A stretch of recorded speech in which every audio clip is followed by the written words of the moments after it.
Hi, good day. I am John Benedict S. Mamuad, and I will be presenting the overview of all the topics discussed in this part. In this part, I will be discussing planning. So, what is planning? Planning is a series of steps and methods that are necessary to achieve in organizational goals.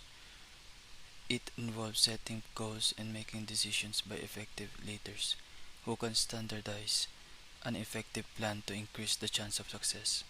However, there are numerous factors that can obstruct the planning phase, such as human error, and it is crucial for managers to understand the environment context to establish regulation, transmission that serve the organization's purpose, values, and directions. Planning is the function of management that involves setting objectives and determining a course of action for achieving those objectives. So, there are five parts of planning, which are organizational, organizational goals, organizational planning, tactical planning, operational planning, managing goal setting, and planning processes. So, as you can see, there are three types of management: the top, middle, and lower ones. The top managements are where the senior most executive of the organization are found, such as the managing director, chairman, chief executive officer, president, vice president, and so on. The middle level management is superior to the lower or operational level management and subordinate to the top level management. The lower managements are the lowest level. They are also known as the supervisory or operational level management. They play a crucial role in the proper management of an organization, as they directly interact with the actual workforce and interpret the instructions of the middle level managers to them. Now that we have discussed those, as you can see, there are strategic, tactical, operational divisions on both organizational goals and organizational plans. The strategic goals last for 5 years or so, and they are handled by the top management. Tactical goals last for 1 to 5 years, handled by the middle management, while operational goals last for a year and are handled by the lower management. While on the other hand, in organizational plans, strategic plans outline necessary decisions to reach strategic goals, and these are long range plans that last for 5 years or so. The tactical plan aims to develop parts of the strategic plan, which lasts for 1 to 5 years. The last one is the operation plan, which focuses on carrying out the tactical plans, and this lasts for a year or less. Next are the responsibilities in planning. So, we have the planning staff help in coordination activities in the organization. Planning task force helps develop plans. Board of Directors establishes the mission and strategy of the organization. Chief Executive Officer is the most important person in planning processes of the organization and responsible for implementing strategies. Executive Committee provide input to the CEO. Line management executes the plans developed by the top management. The contingency planning has four action points. Number one is develop plan and considering contingency events. Number two, implement plan and identify contingency events. Number three, specify indicator for the contingency events and develop contingency plans for each possible event. And number four, successfully complete plan or contingency plan. So in the crisis management, it is the process by which an organizational deals with a disruptive and unexpected event that threatens to harm the organization or its stakeholders. Tactical planning is the type of planning that involves breaking down a long-term strategic plan into smaller and more distinct short-term plans. Companies and terms frequently use this type of plan when they have long-term goals that extend further than 2 or 3 years.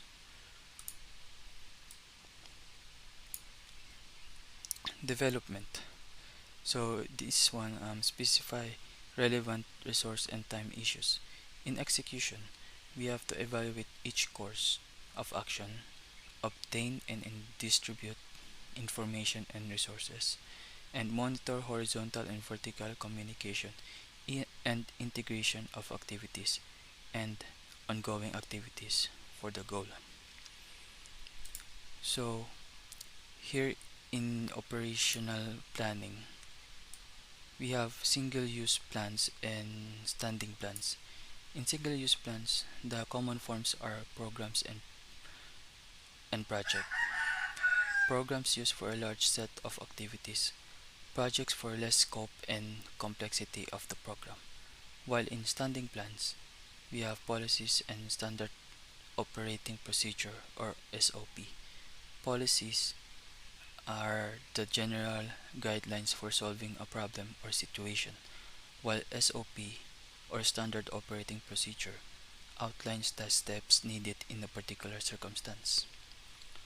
So, in managing goal setting and planning processes, we have barriers and we have solution on how to overcome them. First, we have inappropriate goals. These are unreasonable goals. Improper reward system. This makes people incompetent with their work. Dynamic and complex environment. The surrounding and atmosphere of the workplace affects the workers. Reluctance to establish goals, lack of confidence and fear of failure. And the the fifth one is the reluctant to change. People don't know what want to change or aren't open to change when needed. Lack of adaptability in the workplace. And the last one is constraint, lack of resources and intense competition. So the next one is overcoming them. We will discuss how to overcome these barriers. We need to understand that the barriers before you solve a problem. You must first understand the concept applied to the problem. So, communication and participation in the workplace help reduce the intense, competitive, and complex environment in the organization. Consistency, revision, and updating are important ways to overcome barriers in the workplace. An effective reward system is setting and accomplishing effective goal setting, and plans. So that is the end of the planning stage. Good day, everyone. My name is Tristan Jonas Fernandez, and I am here to report about organizing and leading.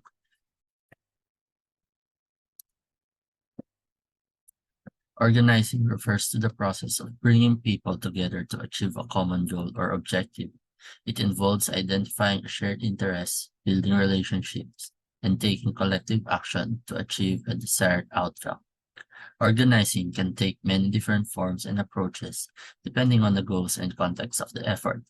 At its core, however, organizing brings people together to build power and create change. This may involve mobilizing people around a shared issue or concern, developing strategies to influence decision makers and institutions, or building networks of support and collaboration across different sectors and communities. Organizing can happen at the grassroots level through community-based groups and initiatives or at the national and global level through large-scale social movements and advocacy campaigns. Regardless of the approach, organizing is critical for creating meaningful and lasting change in our world. Effective organizing requires clear communication, active listening, and the ability to collaborate with others. It also involves developing a clear strategy and action plan and identifying key stakeholders and potential allies who can support the effort. Effective organizers also prioritize building leadership and developing the skills and capacity of individuals and groups within the community to ensure that the effort can be sustained over time. Effective organizers can leverage their collective power to create meaningful and lasting change by working collaboratively and building strong partnerships with other organizations and stakeholders. There are many different approaches to organizing, ranging from grassroots community organizing to large-scale social movements. However, all effective organizing efforts share some key principles, including the importance of building trust and relationships, empowering people to take action, and creating a sense of ownership and accountability among participants. The most effective approach to organizing will depend on the goals and context and resources available for the effort. By understanding the strengths and challenges of each approach, organizers can choose the most appropriate strategies and tactics to create meaningful and lasting change. Ultimately, organizing is about creating positive change by working together with others towards a shared vision or goal. Whether organizing a community cleanup event or a national campaign for social justice, organizing principles can be applied in various contexts to help bring about meaningful and lasting change. Organizing can be a challenging and complex process, but it is also incredibly rewarding, but it results in intangible outcomes that benefit individuals and communities. By using a strategic and intentional approach to organizing, we can build the power and momentum needed to achieve our shared goals and create a more just and equitable society for all. How to be successful in organizing. It is important to establish a clear purpose or goal that is both compelling and achievable. To be successful in organizing, this involves identifying the issues or challenges that the organizing effort aims to address, as well as the specific outcomes or changes that are desired.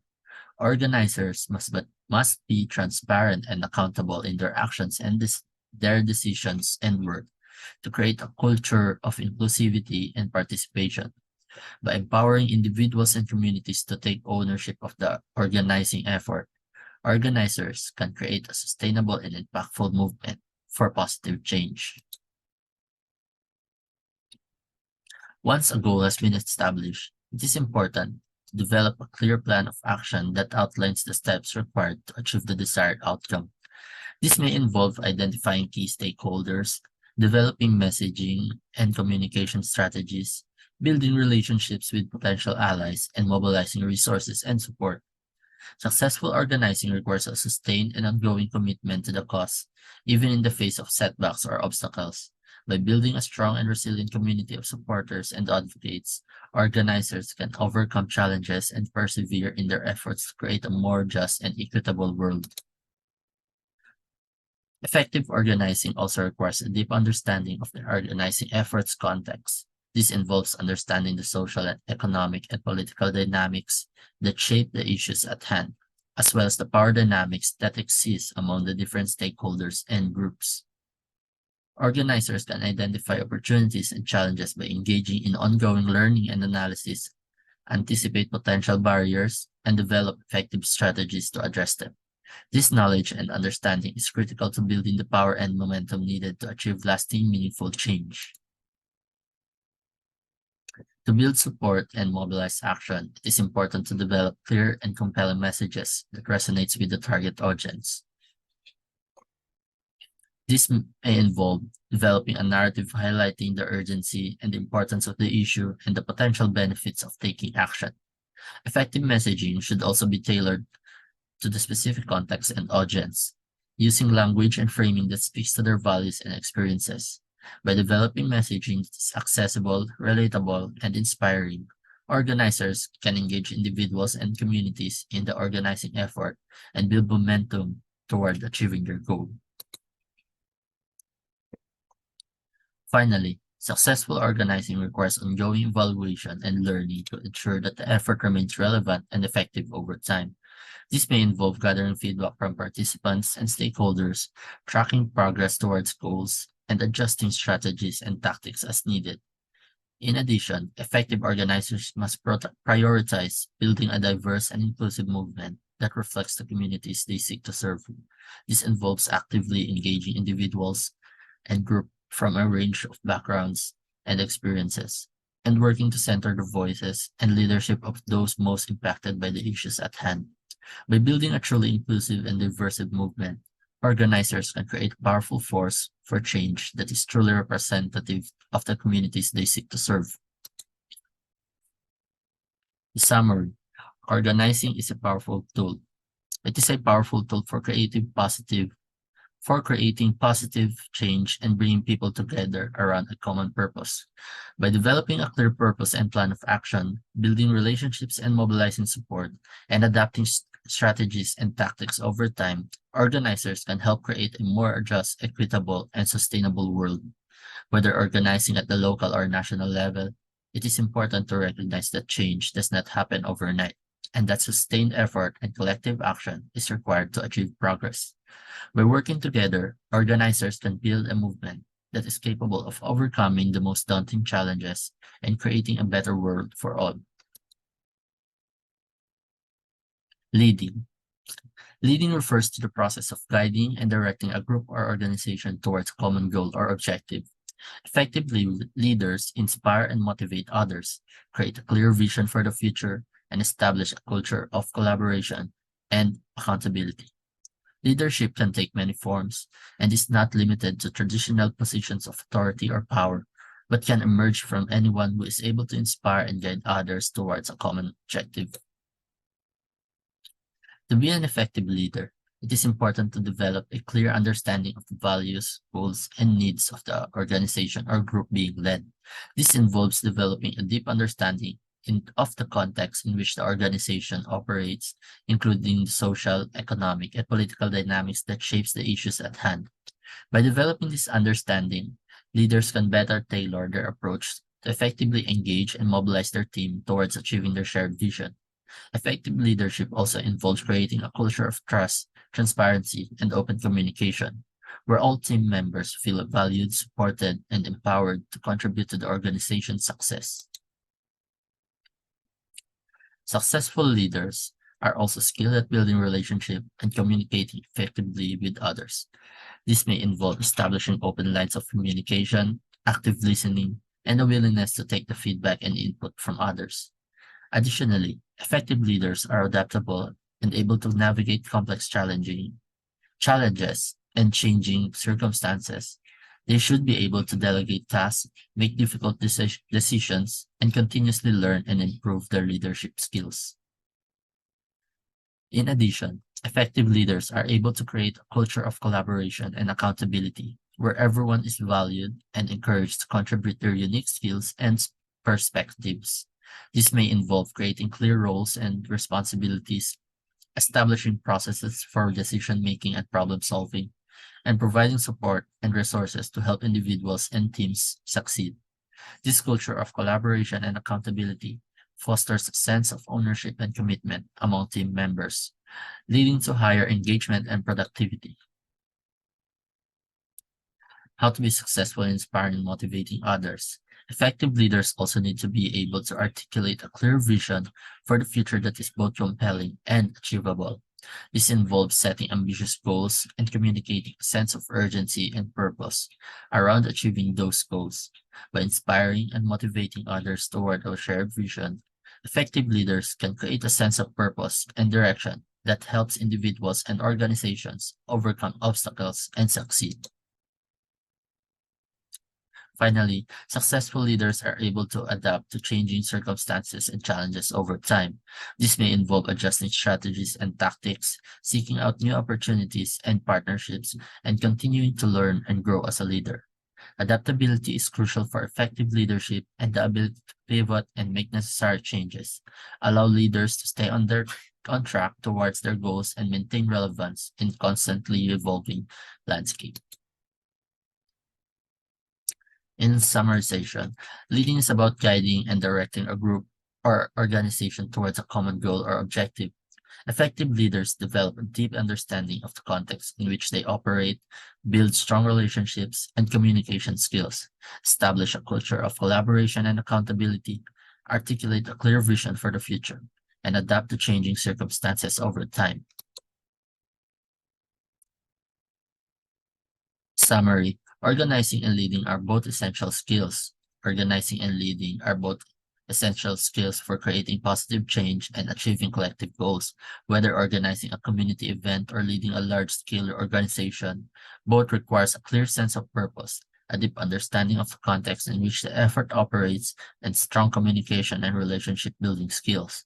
By empowering others to take action, articulating a clear vision for the future, and building a culture of collaboration and accountability, organizers and leaders can help create a more just, equitable, and sustainable world. Furthermore, it is essential to recognize that effective organizing and leading are ongoing process that requires continuous learning and adaptation over time. Both require willingness to take feedback and adjust strategies and tactics as needed, and a commitment to building long-term relationships and partnerships.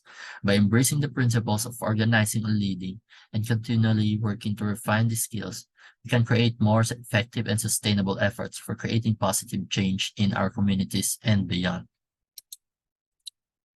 Here are my references regarding the organizing and leading summarization for this term. Thank you for listening. So I will be again the presenter for this part. We will be discussing about controlling. So what is control? Well, well, control is the regulation of organizational activities so that some targeted elements of performance remains within acceptable limits.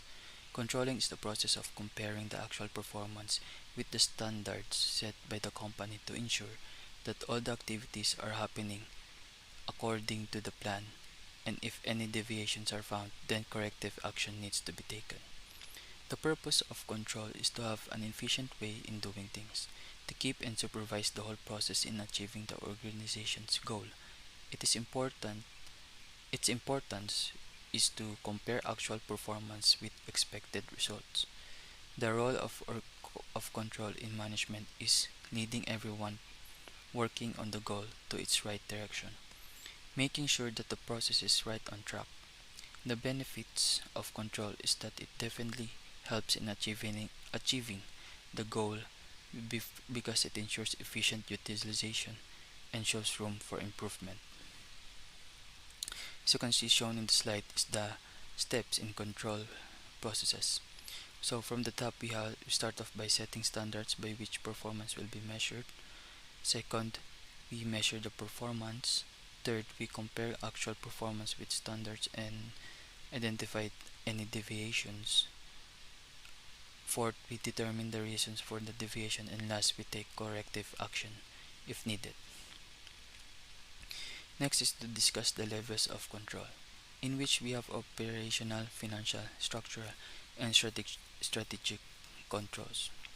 The operational control ensures activities are consistent with established plans.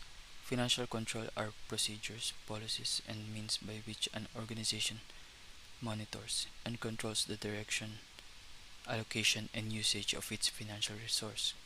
Structural control addresses how elements of the organization structure are serving their intended purpose, while strategic control shows the effectiveness in the organization.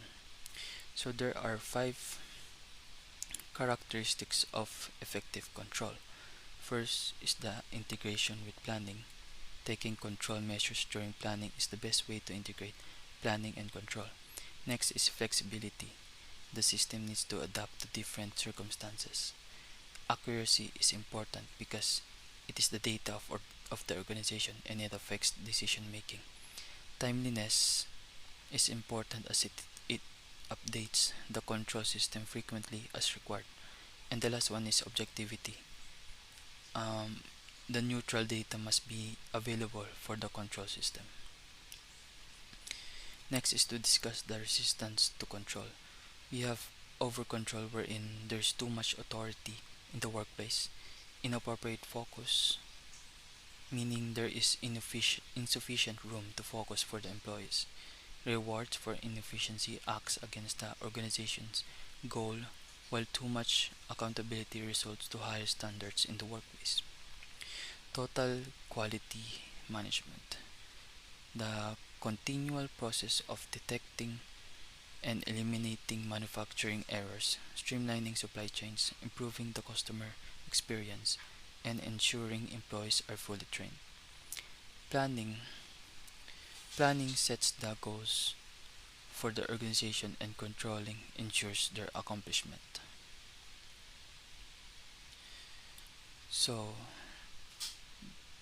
the difference between organizing from controlling is that organizing is arranging resources, establishing the structure, and proactive, while controlling is focused on monitoring, adjusting the performance, and is reactive.